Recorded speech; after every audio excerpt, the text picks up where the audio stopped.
कुछ समय पहले तक राहुल गांधी जी कहते थे, डरो मत, डरो मत, डरो मत। अब डर डर कर कभी अमेठी से वायनाड, कभी वायनाड से रायबरेली, ये दिखाता है कि हार का डर कहां कहां लेकर जा रहा है। दूसरी तरफ कांग्रेस की मांग प्रियंका जी के लिए भी थी। कुछ समय पहले तक राहुल गांधी जी कहते थे, डरो मत, डरो मत, डरो मत। अब डर डर कर कभी अमेठी से वायनाड, कभी वायनाड से रायबरेली, ये दिखाता है कि हार का डर कहां कहां लेकर जा रहा है। और डर तो इतना कि एक साथ कहीं दोनों ही ना हार जाएं, तो एक ही सीट से लड़ रहे हैं। लेकिन दूसरा मुझे कहना है, न्याय नहीं दिला पाए अपनी बहन को भी, क्योंकि एक तरफ रॉबर्ट वड्रा जी भी टिकट मांगते थे, दूसरी तरफ कांग्रेस की मांग प्रियंका जी के लिए भी थी, लेकिन उनकी लिस्ट में कहीं बहन का नाम नहीं आया है। ये अपने आप में दिखाता है कि कहीं ना कहीं कुछ ना कुछ कांग्रेस पार्टी में चल रहा है और ये अब देश के सामने खुलकर बात आ गई है। अमित शाह जी का कहना है कि सीए के अंदर जो पहली सिटीजनशिप है वो इस महीने दे दी जाएगी, लास्ट फेज से पहले। वर्षों पुरानी मांग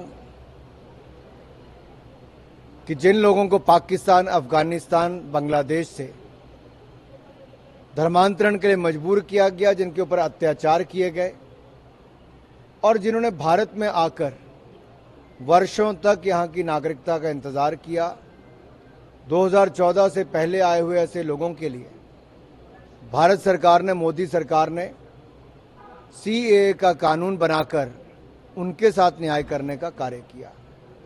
अब वो शुभ घड़ी भी आने वाली है जब उनको नागरिकता मिलने वाली है। प्रज्वल रेवन्ना जर्मनी चले गए हैं, आपको नहीं लगता सरकार इस पर बैकफुट पर आ जाएगी? निश्चित तौर पर कांग्रेस की सरकार हाथ पे हाथ धरकर बैठी रही। कानून व्यवस्था कर्नाटक में चरमरा गई है।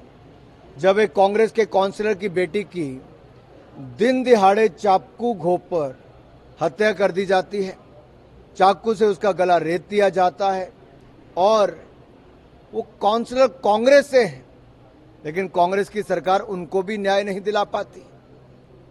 वो सीबीआई मांग करते हैं। बेंगलोर में बम धमाका होता है, वहां पर जांच में आतंकवादियों को पकड़ा नहीं जाता, कर्नाटक की जनता को फिर न्याय नहीं मिलता। एनआईए उन आतंकवादियों को ममता के गढ़ से गिरफ्तार करती जहां पर ममता बनर्जी के राज्य में उनको पनाह मिलती है।